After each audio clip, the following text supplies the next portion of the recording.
As one of the world's greatest commodities producers, Latin America is key to natural resources, markets, and vice versa. Ramón Espinasa knows both the continent and industry inside out. Ramón, welcome to Raw Talks. Thank you very much, Osa.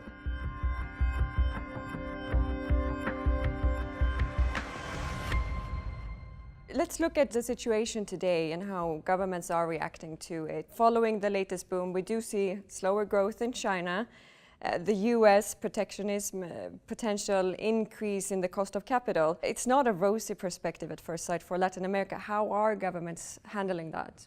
I believe countries are reacting to this new reality in different manners. Countries have adjusted. The case in point would be Colombia. Colombia, to the drop in revenue out of the drop in prices of oil, have adjusted, letting the exchange rate devalue and increasing non-oil fiscal revenue and reducing expenditure. Then the impact on the macroeconomic side of Colombia is very small. They have no inflation, the exchange rate has stabilized. That could be the case for Peru as well, where the transition from high prices to the new prices, that I would not qualify as low prices, but normal prices, has been seamless also in the case of Peru. Then countries have adjusted, and to attract new investment, they are reviewing the government take for the new contracts. So governments are essentially now preparing for a new That is correct, spike. and there are countries, true that some countries increased government take when prices went up. They are adjusting that take down, sharing the burden with the companies. The companies have had to streamline, to adjust to the lower prices. So are governments doing, and that's the case of Colombia. Colombia is prepared to lower the royalty rates to attract new investment into the oil sector. And that's the new contracts that are being renegotiated on both sides on very rational terms, adjusting to the new price reality. But when we look at oil prices, there are those that would claim that the lower oil prices are here to stay. If you call this a low price, it is here to stay. I subscribe that position in the sense that you have now, quotes, a new actor in the US. The US has been producing oil for the last 150 years, but now we have a new reality within the US in terms of the industrial organization and the market mechanics when you have the shale producers, because these are hundreds of producers, hundreds of landowners dealing with hundreds of companies prepared to drill for shale, fracture the rocks, and finish the wells and take that oil to the market in a permanent process of competition. And that has increased productivity and price and brought production prices down in the US, and they have adjusted. I remember 3 years, it's not that far away, some 3-4 years ago when OPEC put forward the first strategy of the price war. Everyone expected that below 70, the shale areas would not be competitive. And reality has proved those forecasts wrong, because productivity has increased, and now the shale is competitive not at 70 but at $40 a barrel, the more prolific shale basins. Then this price is here to stay. And then I'll get back to the first part of your question in the sense that these are low prices. Again, these are not low prices. These are prices that in real terms are twice as high as they were for 20 years between 1985 and 2005, and are almost 3 times as high as the average price in real terms that we had in the 20th century. Then I contest that this is not a low price. What we had is very high prices in the super cycle, and this was a blessing for the countries. But this new reality is not a calamity either. Let's turn to the industry. Global oil mining companies, they have been strengthening balance sheets, and some suggest the end of the downturn is near.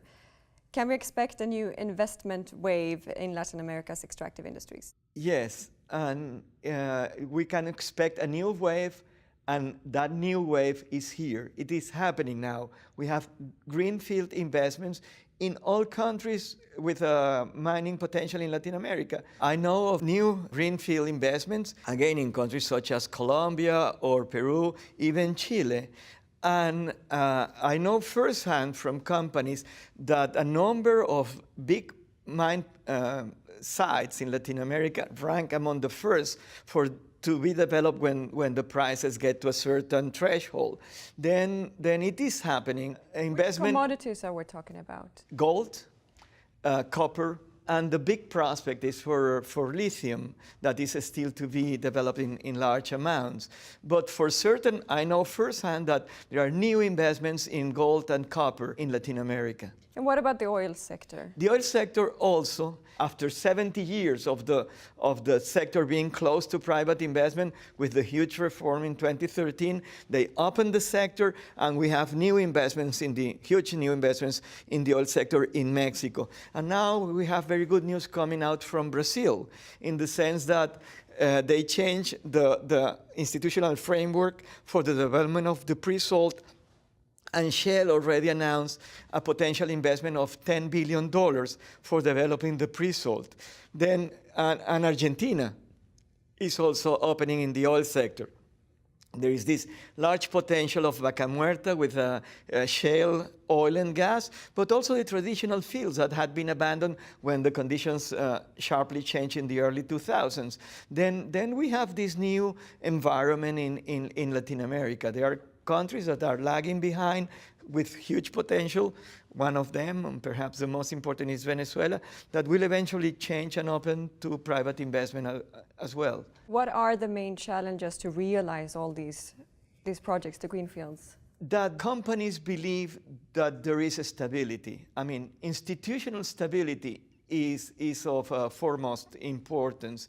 Then believing that these reforms are here to stay, that the rules of the game will not change in the middle of the game, it is very important. And there are countries that have gained that reputation after 20, 25 years of stability. Countries, it's not Chile, it's not just Chile, which is the front runner, but countries such as Peru, Colombia, now Mexico, and eventually Brazil are creating an environment for long-term investment in Latin America.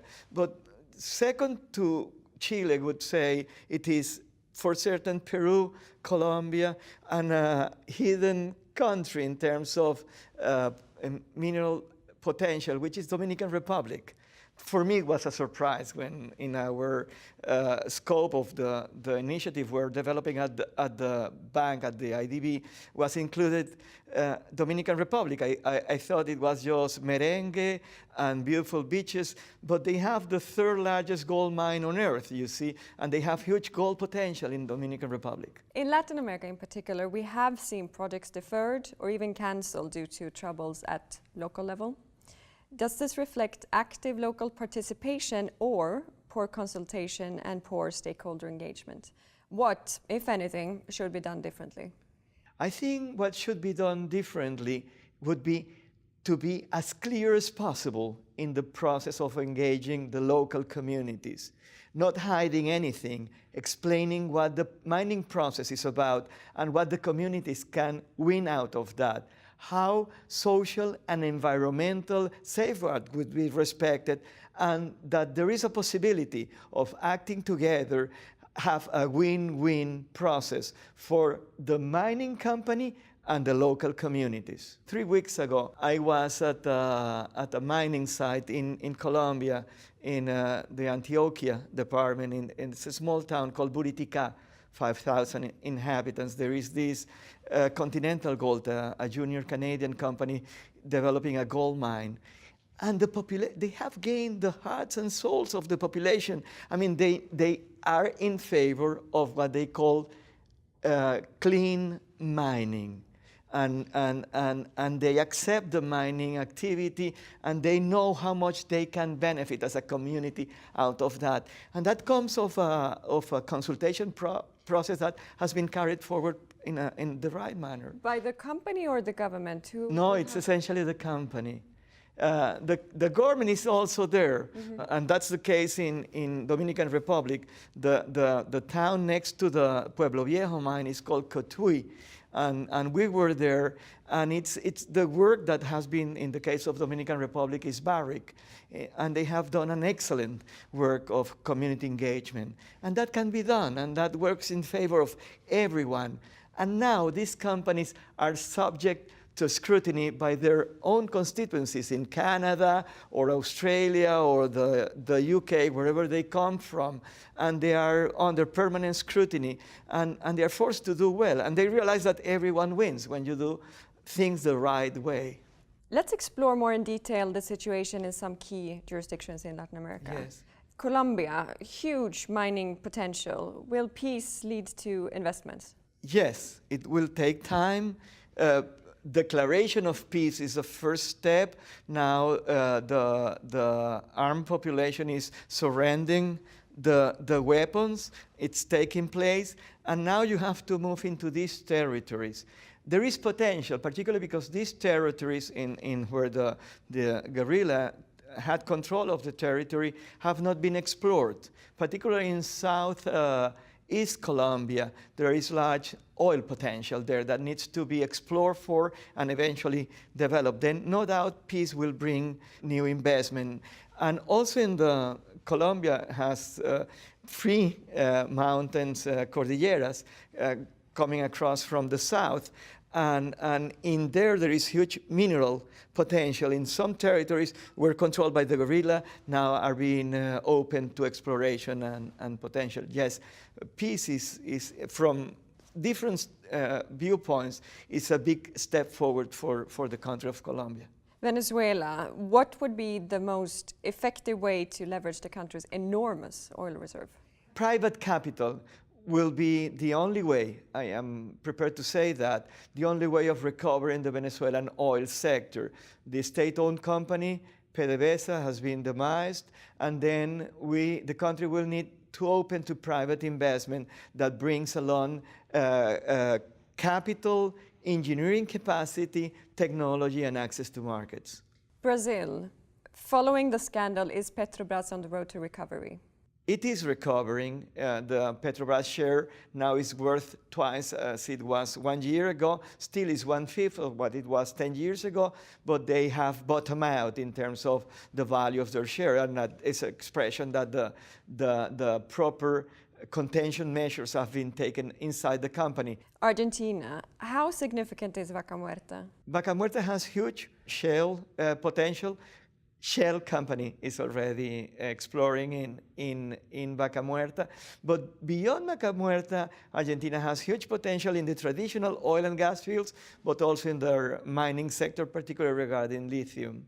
Chile, the model for good governance, is the title well-deserved? It is well-deserved, and they are testing the title because now mining production has to move south from the desert of Antofagasta in the north to the capital region where the largest reserves are located. Then that will be to be done very carefully with the most advanced safeguards in terms of environmental impact and social consequences, and the better technology to disrupt as little as possible the lives of some 6 million people that live in the capital area or the capital region of Chile.